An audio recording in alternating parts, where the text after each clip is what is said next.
I seldom introduce myself. I have the hardest time with it. When people ask me, what do you do or what do you teach? I go blank. I'm like, I don't know. Or they say, what do you do? And I say, as little as possible. Because I just try to get out of the way and let it come through me. So, and as far as introducing myself, well, even that, it's like, I don't have a real strong sense of identity of being anybody or anything. I'm just a mouthpiece, a voice, a name that's used for this expression. Grace, I'm Grace. But I don't have a lot of vested identity in saying I am this or that, or this is who I am. So, I'm Grace. Perfect. That says it all, I guess.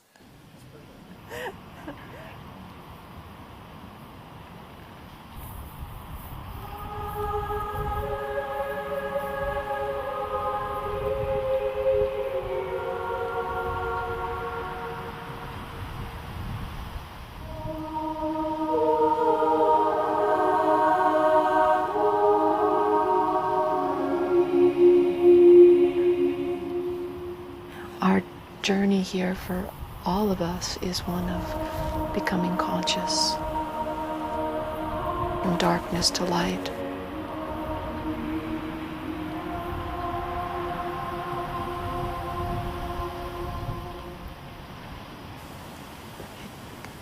It's not an extraordinary thing to be pure love. It's who we all are.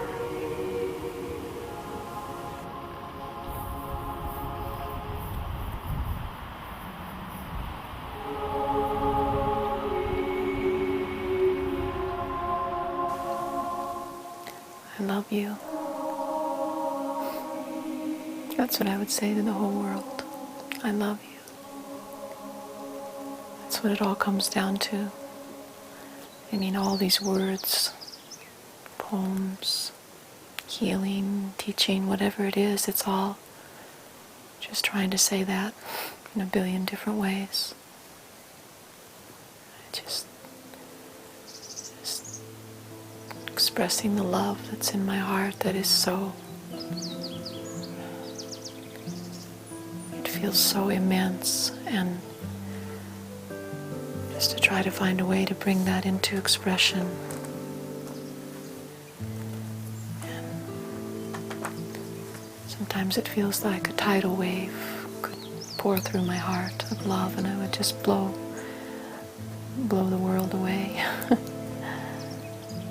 And maybe it all can't come through for that reason all the time. It's just sort of, that's it. In everything I do and everything I live for, it's just that. It's just all love poem, all just saying I love you to life. Yeah. That's all I'm ever trying to say.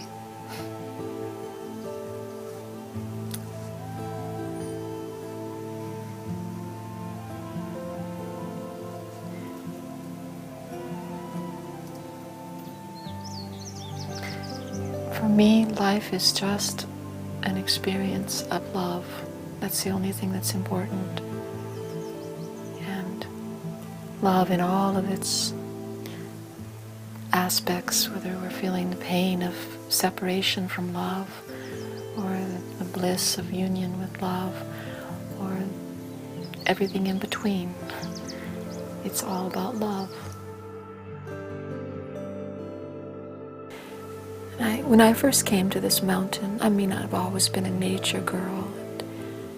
And, always was found more else I could hardly bear to be inside, From the time I was a little tiny child. But when I first came to this mountain 23 years ago, she just took me, and I spent every day that first summer up on the mountain at Panther Meadow. It seems like every day. And I let go of all. I'd been doing Kriya Yoga, initiated in Kriya meditation. I ceased doing it formally anyway, and I just was guided. The mountain just called me to come and lay on her. And I would lay by the stream on Panther Meadow, And my practice really became one of just being still, being present, feeling my body on the earth, feeling the wind on my skin, listening to the sound of the stream, feeling the sun, the warmth of the sun or the coolness of the breeze, being in the present moment with what is.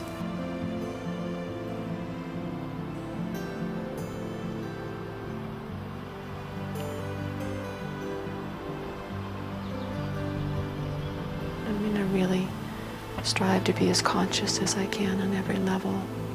And I don't separate my daily life from my worship. They're one and the same.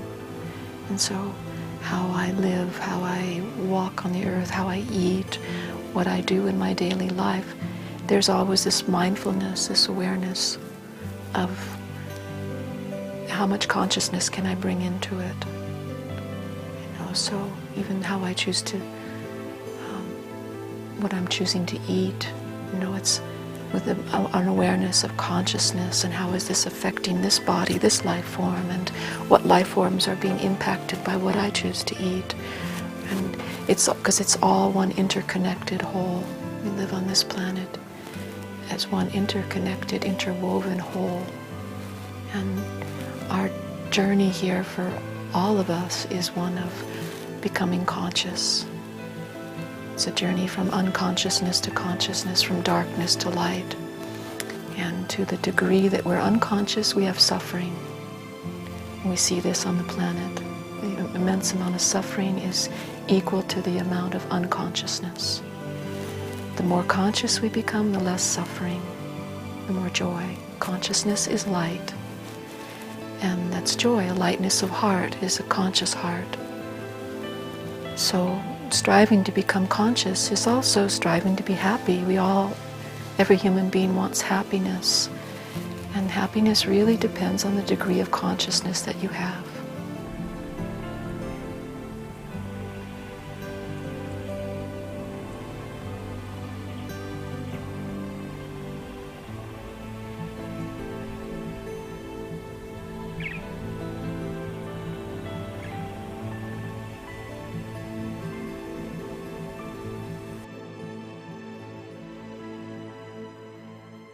A person may be looking for happiness in so many ways and not find happiness there because the happiness depends on what's inside your state of consciousness.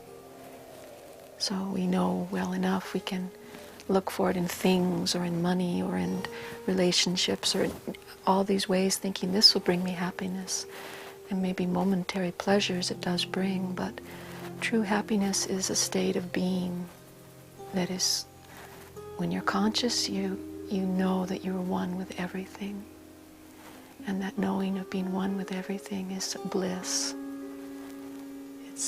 You feel you are the one being who alone is behind every form, is animating every form, that blade of grass or that human being. It's one consciousness within each. And the more conscious we become, the more we know we are that one infinite, eternal being. And therefore, we lose fear. We lose fear of dying. We lose fear of living.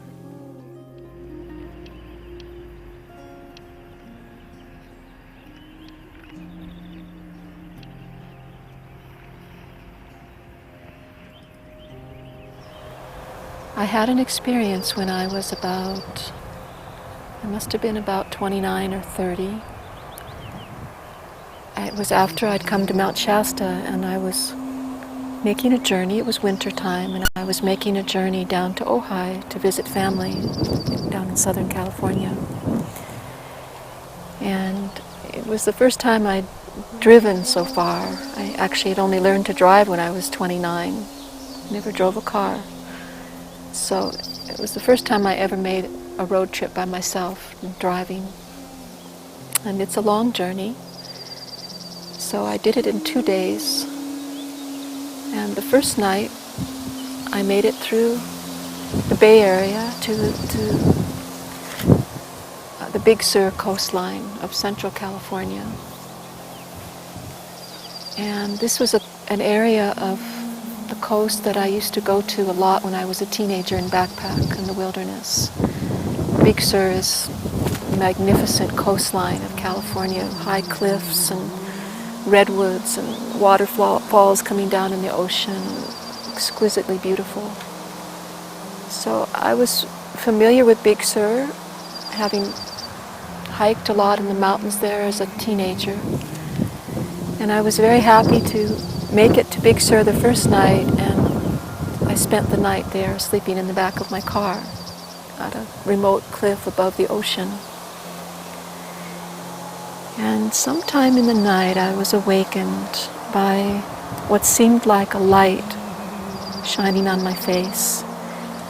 And it was so bright that I imagined for a moment that somebody was standing over me, shining a light on me.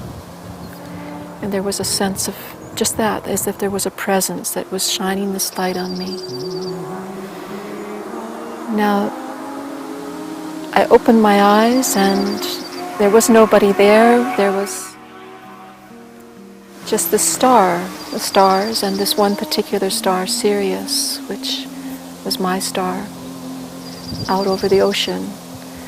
And as I lay there, I began to be aware that something was happening with this star and myself. We were having a conversation, not with words or even with thoughts, but with a certain transmission of light that I received directly into my cells, you could say. It had the effect of initially it felt like my body was expanding. It felt like the cells were moving apart, and there was more space between my cells, and as if I was becoming wider and wider. And coinciding with this was an increasing expansion of consciousness. I felt like I was becoming wider, was becoming more. And this went on for some time, and ultimately I kept expanding until I was everything. There ceased to be a sense of me in the way that I've known myself to be. I was no longer a separate me. I was conscious of myself as everything. And this everything that I was immense love like I had never, ever experienced. I knew it was the love that created this world and the love that sustains this world, the love that we would call God. I knew that I was this love, that I was the creator and the sustainer of this world, that I was that love that is everything. And words can't describe this state of consciousness. It's so beyond the mind, it's so beyond words. My mind was completely eclipsed. It was incapable of thinking.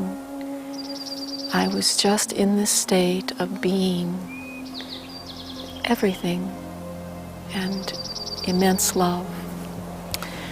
And I laid there all night just looking at this star and in this state of exquisite bliss and indescribable love.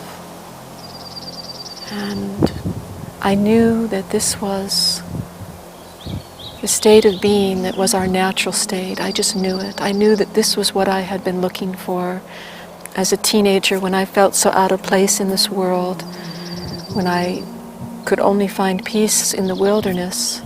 I came close to it, but when I touched it this night in Big Sur, this consciousness of being everything, of being one with everything, and of being immense love, I knew that I found what I'd always been looking for. It felt like I'd come home.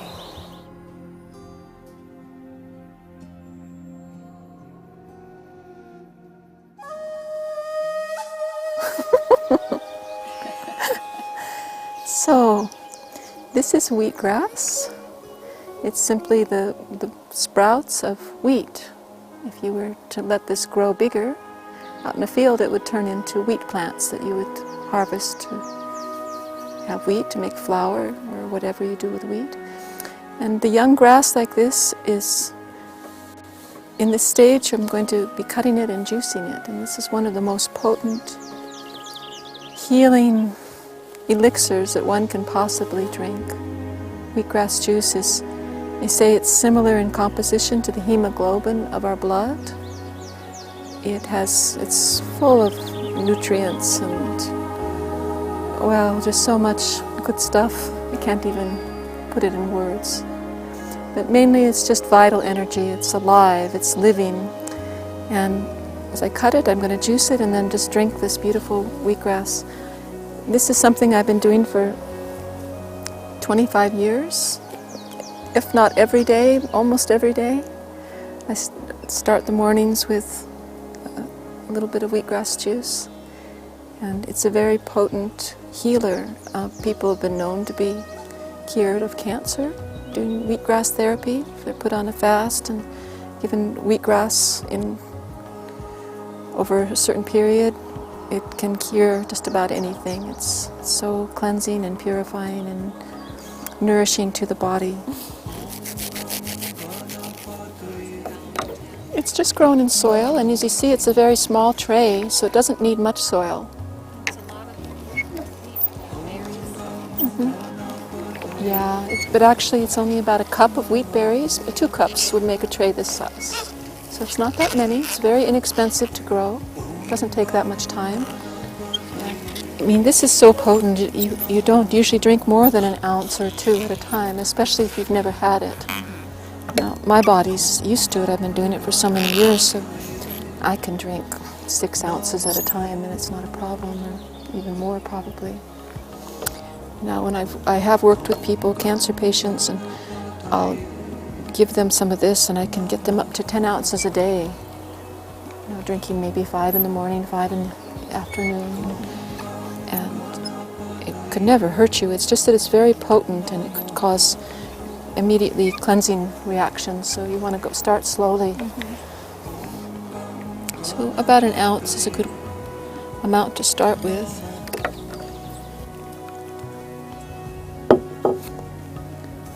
I always say prayers with it because the reason I'm taking this, it's not for the taste, it's not because it's necessarily pleasurable, but it's because it's really going to bring light into my body. It's really going to bring healing and incredible, wonderful, miraculous things for my body. So I honor that as I drink the juice. I like to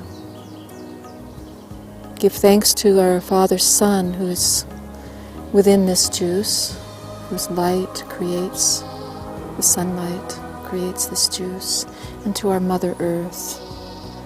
This juice is made of the elements of Father Sun and Mother Earth. So I give thanks to my Father and my Mother. And I give thanks for the light that I receive as I drink this, and may this light permeate every cell. May every cell of my body be bathed in light and healing. May every place in my body benefit by drinking this juice. I may be radiant and healthy and whole. So it's good to invoke and intend this kind of healing and wholeness, and so we drink the juice with that intention.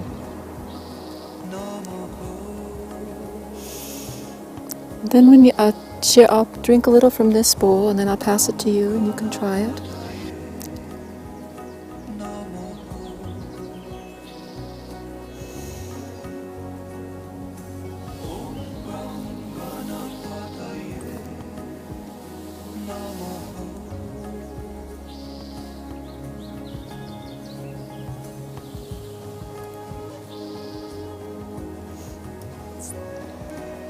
Yeah. So.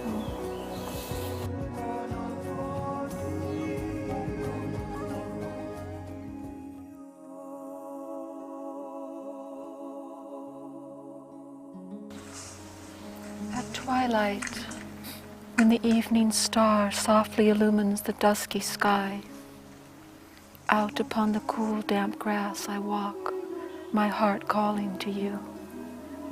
Can you feel me? Are you listening? Across the dark, windswept miles, I feel you there. Through the light of the stars, my heart speaks to you of this ancient love that burns as fiery as a million suns. Can you feel me? Are you listening? In the gathering darkness, I await your answer. But all is hushed and distant, and you seem far, oh so far away, alone again with this longing that seems to have always been. The substance of this world melts into the shadows of the night, and my call echoes across the dusky twilight. Are you listening? Can you feel me? Reflected light, immeasurable distances beyond. Already gone are many of these stars, though to our eyes they yet appear.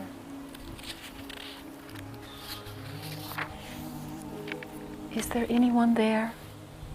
Are you, like these phantom stars, merely a reflection of a dream, a mirage across the desert of space?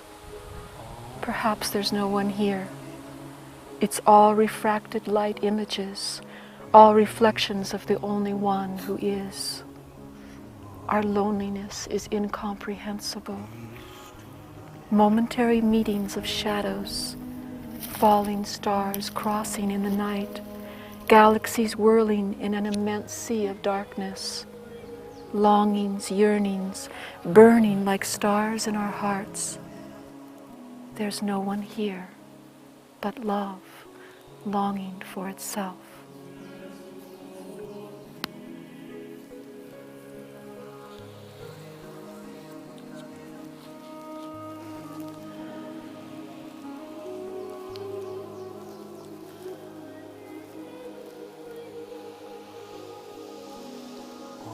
These are the last days of this dying world, this old world, as we speak about this unraveling of an old way of being, an old paradigm. And in these last days, it's like these patterns of old form are dissolving, and within that are held all of the sort of the template of separation that we've experienced for thousands of years on this planet, this sense of there being other. And within that is this longing, and this poem, I think, is describing from the one side this part of us that feels this incomprehensible loneliness. Maybe you don't feel it all the time because you have enough distractions in your life to keep you from feeling it. But in the quietest moments when you're really with yourself, there it is. And if you're very honest and you acknowledge it, it's deep, this loneliness. And so this is describing that. Are you there? Is there anyone there? Is there, and it's like this call that goes across the cosmos. Is there anyone here? And it echoes back. It's just the one calling to itself. This one heart longing to know itself through billions of forms. But through these long ages of where we've got identified with form and all of the suffering that came with that identification, there was this imagining that the other was the one we were looking for. And, well, we all know what happens with that. We all know those stories, and the beauty and the tragedy that lies within that, all of it, and that's been our journey. And I think this is the most poignant time on the planet because it's sort of the culmination of all of that, eons of that sort of consciousness, of this longing for the beloved, and this sense of aloneness that lies beyond that longing, and as though that longing would never be fulfilled. And yet deep inside there's this knowing that resides in our heart and that we're beginning to come into alignment with, that the beloved we've always sought was ourself, the self, capital S, the one. So as this poem, it sort of speaks of this journey of First, this voice that's saying, is there anyone there? This longing for the beloved, this call across the emptiness of our human shadowed experience. And then the realization that this too is just God calling to itself, longing to know itself, love longing to know itself. And that's all that's ever been happening on this planet.